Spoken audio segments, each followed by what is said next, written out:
तो आज हम इस वीडियो में देखने वाले हैं एनसीईआरटी का एग्जाम्पल नंबर 3, चैप्टर है आपका चैप्टर 8 से। चैप्टर 8 आपका जो क्वाड्रिलेटरल वाला चैप्टर है, उस चैप्टर से आज हम लोग देखने वाले एग्जाम्पल नंबर 3 को समझने वाले हैं, क्योंकि ये इंपॉर्टेंट है आपके लिए, इंपॉर्टेंट क्वेश्चन है और आसान है भाई।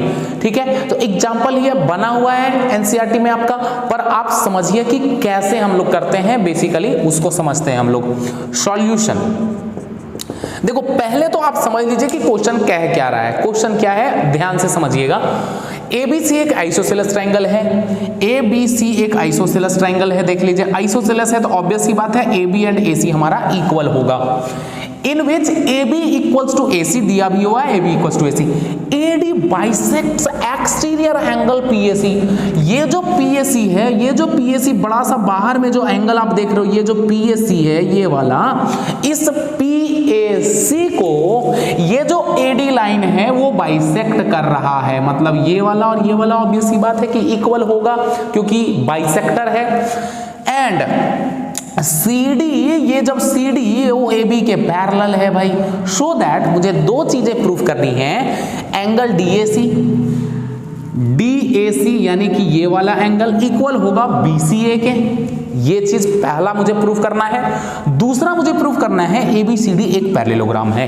ABCD एक पैरेललोग्राम है। देखो, बड़े आसानी से प्रूफ होगा यार, हंसते खेलते 2 मिनट में प्रूफ हो जाएगा यार, आसानी से। देखिए, सबसे पहले मैंने बोला है आपको कि जो भी प्रूफ वाला क्वेश्चन हो, सबसे पहले आप गिवन लिखो जो जो दिया हुआ है। इससे क्या होगा, गिवन टू प्रूव लिखो, इससे आपको पता चलेगा कि क्वेश्चन में क्या क्या गिवन है, उससे आपको मदद मिलेगी प्रूफ करने में। ABCD देखो, गिवन क्या है कि ABC in triangle ABC, short में करके लिखना है, in triangle ABC AB is equals to AC भाई, AB is equals to AC, ये गिवन है।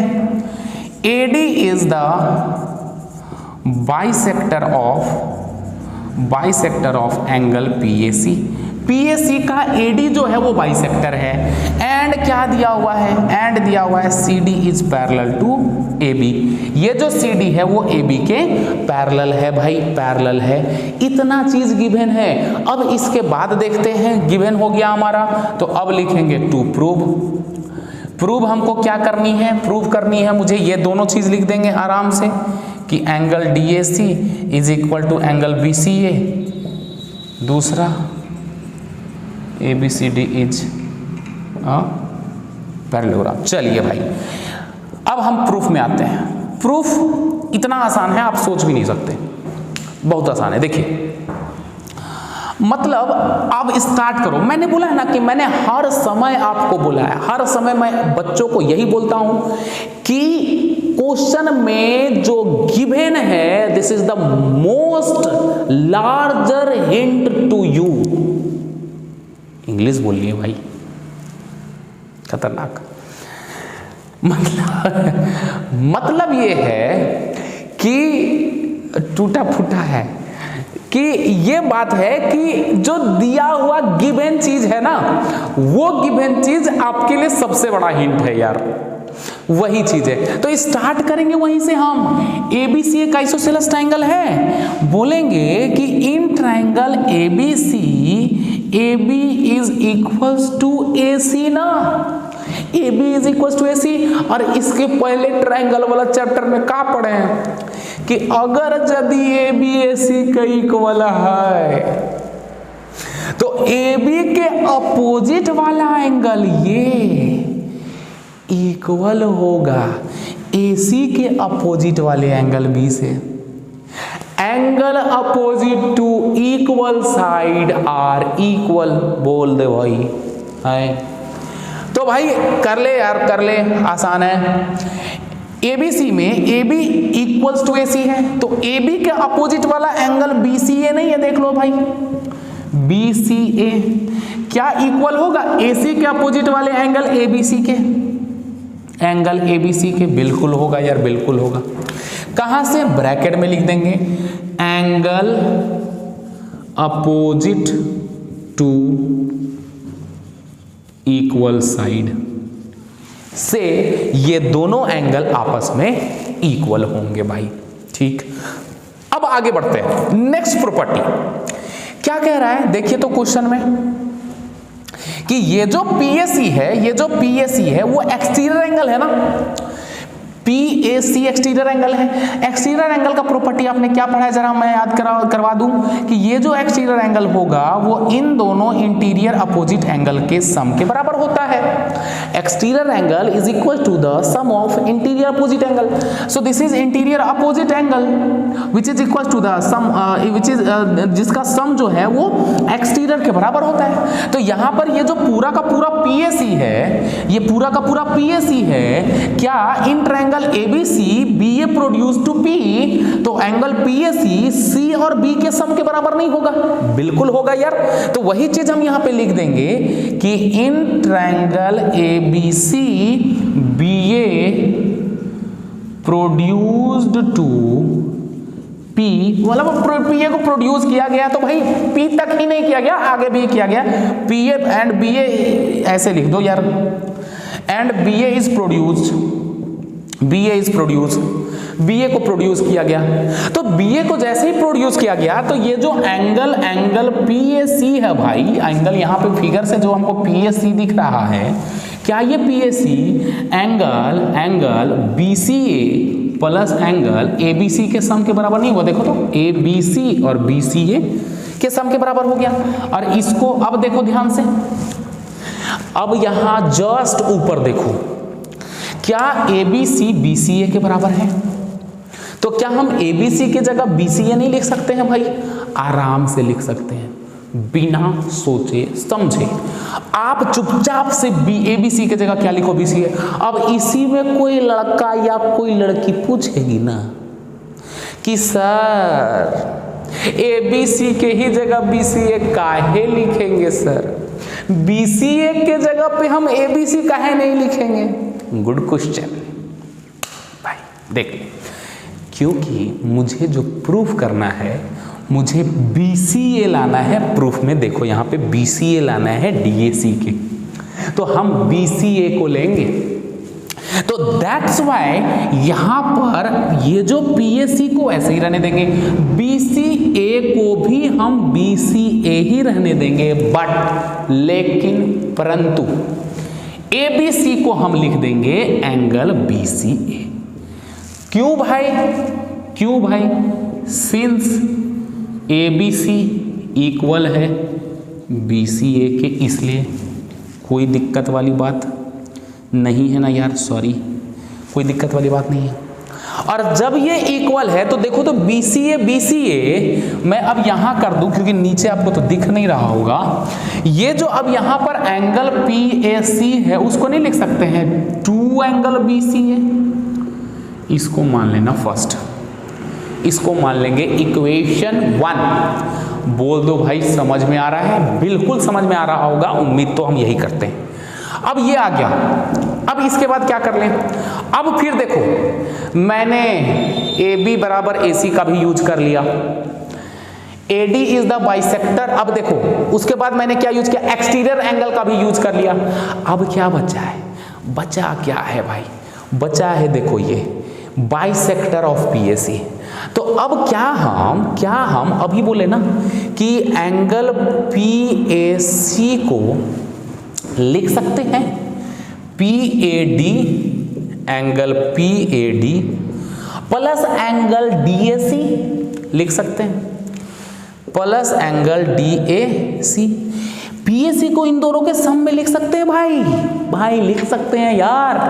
और भाई क्योंकि AD बाइसेक्टर है, बोलेंगे since AD is the bisector, क्योंकि AD बाइसेक्टर है तो क्या एंगल PAD भी बराबर होगा एंगल DAC के? बिल्कुल होगा यार। तो then this equation become angle PAC equals to, therefore करके आप कर सकते हो कि therefore PAC DAC equals to ये जो PAC है, अब ये जो PAD की जगह है वो DAC कर दो, फिर इसमें ना पूछना कि सर PAD ही कह रहने दिए, PAD को कह रिप्लेस किया, क्योंकि हमको जरूरत है DAC का, PAD से हमको कोई मतलब नहीं है यहाँ पर। तो हम क्या कर दिए, PAD की जगह पे क्या लिख दिए, एंगल DAC लिख दिए, और प्लस एंगल DAC पहले से था DAC, तो PAD की जगह DAC लिख दिए, तो विच इंप्लाइज यहां से angle PAC equals to 2 angle DAC हो गया ना भाई, इसको इक्वेशन 2 बोल दो।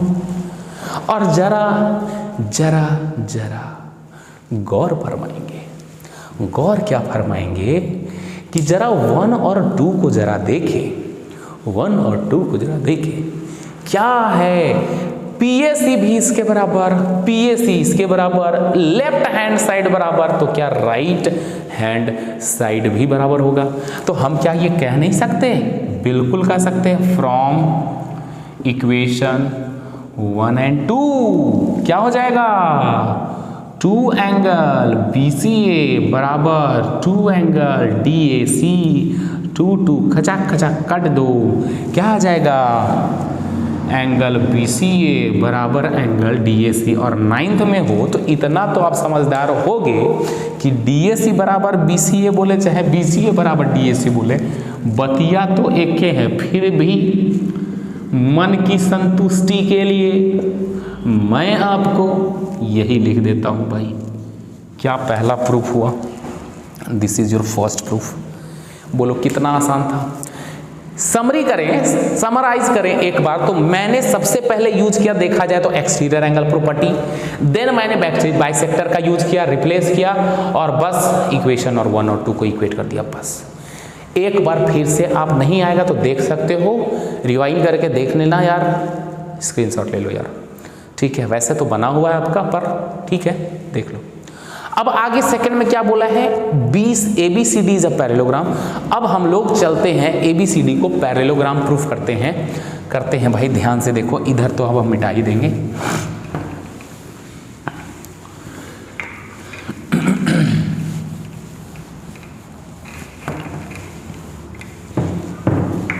देखो यार ABCD को पैरेललोग्राम कैसे करेंगे, बहुत आसान है, ध्यान दीजिए, ध्यान देना है।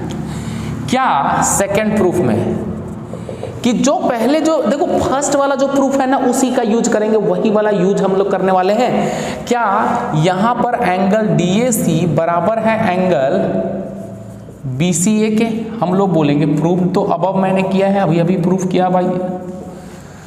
अब ध्यान से देखें, गौर से देखें इस फिगर को कि ये जो एंगल है, ये जो एंगल C है, ये इक्वल है DAC के, इसके और इसके।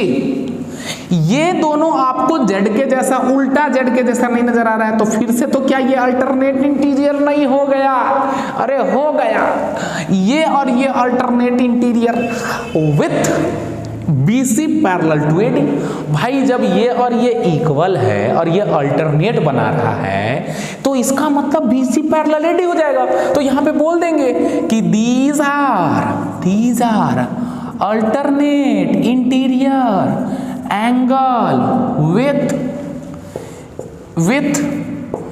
BC parallel AD, BC parallel AD and AC is transversal। रे भाई हैं, तो क्या हम ये नहीं कह सकते हैं therefore तभी ये इक्वल तभी होगा, ये इक्वल तब ये होगा जब ये और ये पैरेलल हो, तो हम कह सकते हैं BC is parallel to AD।